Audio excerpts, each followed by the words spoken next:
when I see a striking auto worker holding up a sign, marching to and fro in front of a factory, I wonder if they really understand the impact of their actions. I wonder if they understand what they're doing is they're pushing manufacturers to automate faster. If they're pushing automakers to adopt AI faster.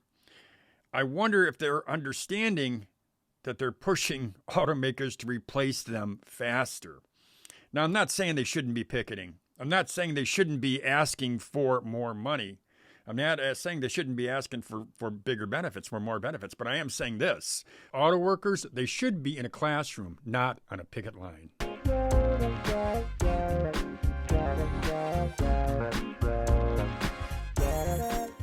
Welcome back to Over 50 TV. My name is Lou Reyes. If you're not familiar with me, I'm a startup consultant and also a serial entrepreneur. I've spent my entire career building things. I built a chain of business-to-business magazines, a weekly newspaper, 2 national trade show companies, a weekly radio program, and almost a dozen other businesses. Now, I'm currently the director of Over50TV.com, where I provide career, job, and side hustle news and information for people who are over 50. Now, I also run the Over 50 TV and Side Hustle Rules YouTube channels. Obviously, it keeps me pretty busy, but it also shows I've got a lot of experience in business. So when I see the striking auto workers, the UAW workers, when I see them picketing in front of the headquarters of the auto manufacturers, the first thing I think about is what the auto manufacturer execs are thinking about. You know, the people making the big bucks, and what they're thinking about is, okay, they're striking us. Our stock price may go down, but what we're going to do is we're going to automate more. We're going to automate faster. We're going to use AI. Eventually, we're going to replace as many of those workers as possible. Now, the auto workers who are on strike, they may not be thinking about that. I suspect some of them do, but what they're looking at is what they can get right now. And some of the things they want right now, as we know, is a 40% increase in their pay.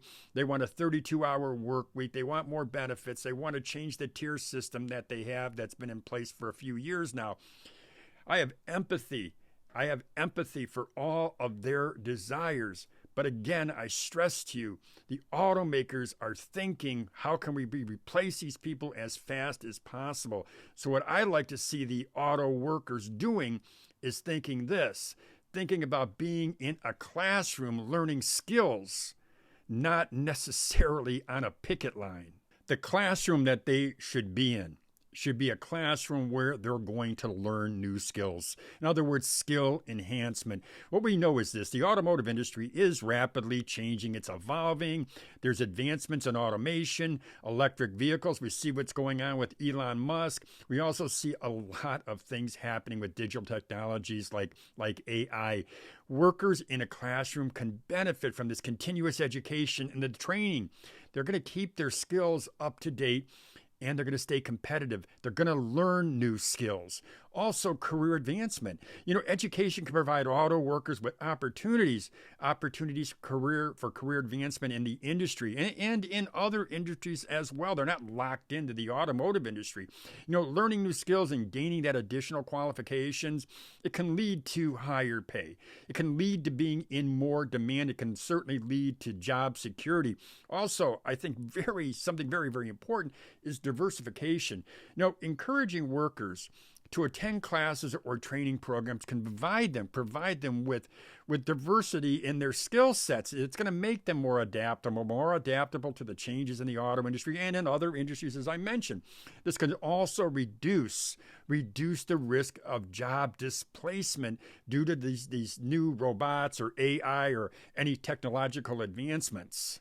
I'm an unabashedly advocate, proponent, missionary for education, for improving your skill sets. And I see what happens to folks who are over 50 years old.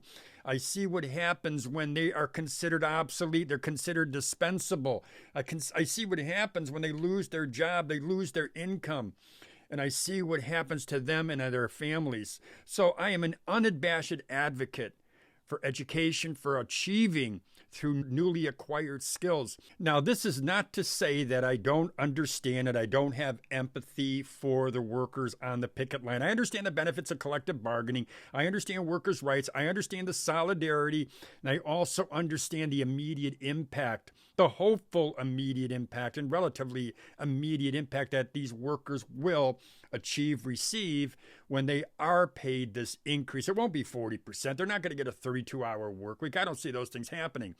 But I understand the immediate impact that they need. But the long-term impact, the long-term benefit to them will be to acquire skills that will help them achieve through those skills. So get in the classroom as soon as you get off the picket line. As soon as you get your benefits, as soon as you get the increased income, get yourself in a classroom, because the new reality is this, the new reality that you help to forge is that these auto executives, the people making the big bucks, the people making the millions of dollars, they will quickly, without question, they will quickly look to replace auto workers through automation, through AI.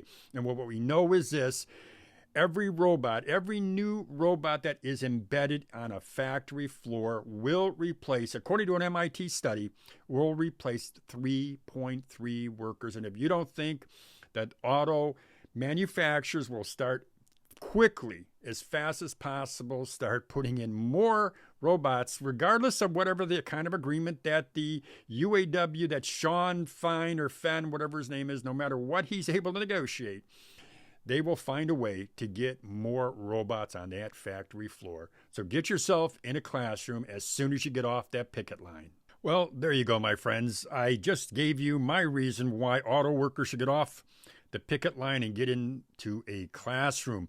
I also think that it's not necessarily, this doesn't just necessarily apply to auto workers. I think it applies to many folks out there. And I think it applies especially to people who are over 50, because I know from statistics, I know from a lot of data that we see out there that over 50, people who are over 50 years old, older workers are more vulnerable than younger workers when it comes to keeping a job, and also find it more difficult to find a new job once they lose their position. So that's all I got for you. If you got any questions, go ahead. Send me a comment, send me an email. If you're inclined, go ahead and subscribe to Over 50 TV. If you're interested in starting a side hustle, want to learn more about starting side hustles, well, you know what? Just go ahead and subscribe to Side Hustle Rules. Those are both of my YouTube channels. I mentioned over50tv.com if you want up-to-date news and information about careers, about jobs, and about starting a side hustle. If you're over 50 or you're under 50, you know what? Go ahead and check it out, over50tv.com. That's all I got for you, my friends. As I always say, have a great day, everybody.